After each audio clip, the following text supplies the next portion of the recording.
Baik, saya akan mengangkat juga beberapa statement orientalis. Orientalis ini istilah bagi orang-orang non-muslim yang sengaja belajar Islam untuk mencari kesalahan Islam. Ini pusatnya di Kanada. Ada satu kampus namanya McGill. Kampus ini teman-teman sekalian dibiayai oleh gereja secara massal, gitu kan? Besar-besaran. Di sana ada banyak doktor, profesor, hafal Quran, hafal ribuan hadis tapi bukan muslim. Agamanya Nasrani. Ada teman saya tamatan situ, dan Indonesia banyak yang tamatan situ tuh. Siapapun dari Indonesia ini yang cum laude, lulus bagus S1, apalagi kalau dari UIN, ya, Universitas Islam Negeri, ini targetnya nih. Dikasih beasiswa ke Kanada S2 sama S3, belajar. Belajar Islam tapi dari para pendeta.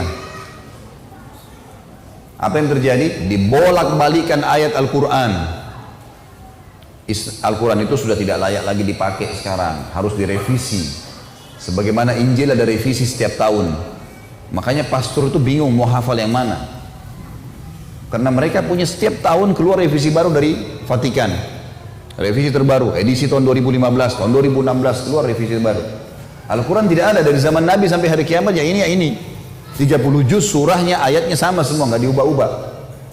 Mereka bilang itu, ini sudah nggak layak, mesti diubah supaya kalian maju. Dimasukin begitu, gitu kan?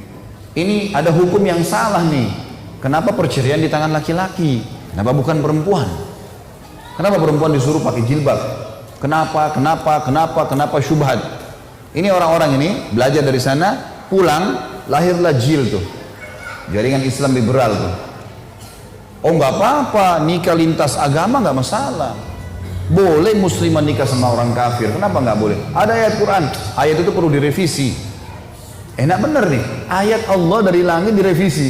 Ribuan tahun umat Islam pertahankan dengan darah dan perjuangan, mereka minta direvisi dalam 5 menit.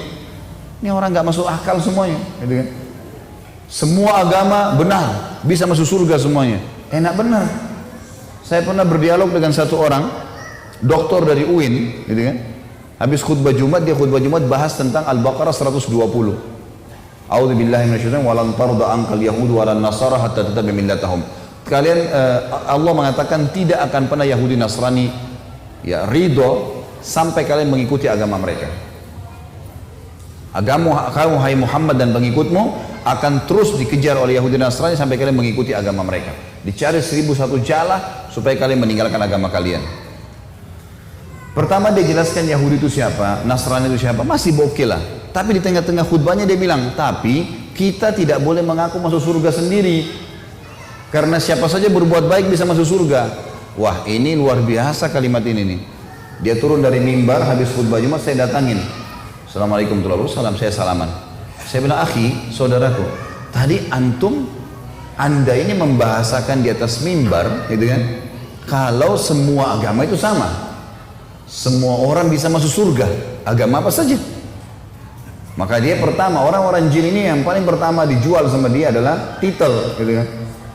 Anda ini siapa? Titelnya apa? Pertanyaan begitu sama saya. Saya bilang saya Khalid Basar, nggak usah tanya titel, saya nggak jauh dari Anda kok. Nah, waktu itu saya lagi disertasi S3 gitu kan. Saya bilang bukan masalah jual titel di sini. Saya mau tanya pendapat Anda pribadi. Anda seorang dokter dalam Islam kan? Ngajar di UIN. Waktu itu di Makassar masih IAIN. Ngajar di IAIN ya. Iya. Baik. Anda pasti tahu lah. Tidak usah datangkan untuk saya rujukan. Saya tidak butuh referensi. Nggak usah sebutin dari kitab ini, dari buku, nggak usah. Anda pribadi sudah doktor dalam Islam pasti tahu bahasa Arab. Kalau enggak maka makin sulit untuk dikatakan doktor gitu kan. Pasti ngerti bahasa Arab. Bagaimana pendapat Anda pribadi? Nggak usah datangkan buku apapun, nggak usah buku tafsir, nggak usah pendapat ulama Anda pribadi. Firman Allah dalam surah Bayyinah. Anak-anak TPA Muslim hafal tuh. A'udzubillahi minasyaitonirrajim. Innal ladzina kafaru min ahlil kitabi wal musyrikina. Lanjutannya apa? Nggak ada yang hafal. Wajar kita kalah.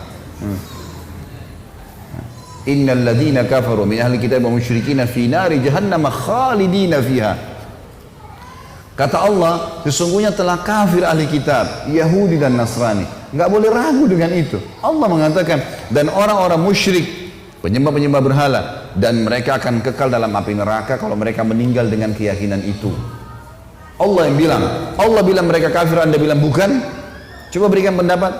Dia nggak bisa ngomong.